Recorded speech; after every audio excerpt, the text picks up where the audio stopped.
भारत की संस्कृति, भारत का कल्चर, भारत का इतिहास आज इन्हीं चीज़ों के कारण हम दुनिया में बदनाम हैं।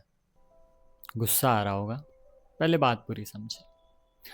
कुछ दिन पहले मैंने एक मूवी की क्लिप देखी, साउथ इंडिया की मूवी थी। उस क्लिप में एक बात थी, मैं पहले वो आपको समझा देता हूँ। सीन ऐसा था कि एक ऑफिस था, वहाँ पे सारे एम्प्लॉयज़ बैठे थे।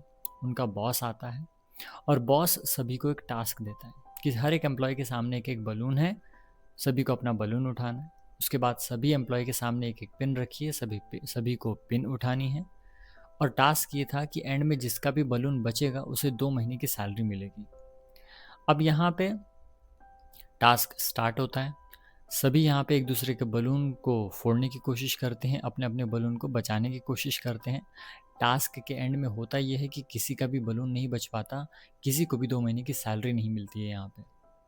आखिर में बॉस कहता है कि अगर यहाँ पे सभी ने एक दूसरे के बलून को बचाया होता बजाय फोड़ने के, तो यहाँ पे सभी के बलून बचते और सभी को 2 महीने की सैलरी मिलती।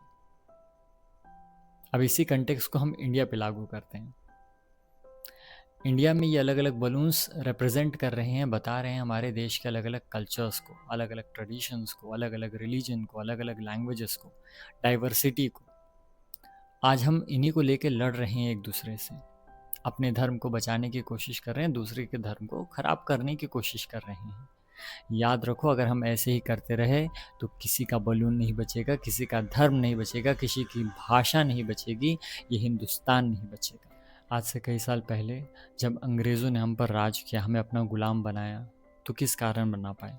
उन्होंने हमें ये समझाया, हमारे दिमाग में ये बात डाली कि हमारा कल्चर, ट्रेडिशन, हमारा रिलीजन ये सब बहुत ओल्ड फैशन्ड है, और हमें वेस्टर्न कल्चर से इन्फ्लुएंस करवाया। हम उस पर इन्फ्लुएंस हुए, हमने उनकी बातों को माना और हम टूट गए, बिखर गए, और उन्होंने इतने साल हम पर राज किया। यही काम आज पॉलिटिकल पार्टीज हमारे साथ कर रही है। बट हमें ध्यान रखना होगा कि हमें नहीं बंटना है।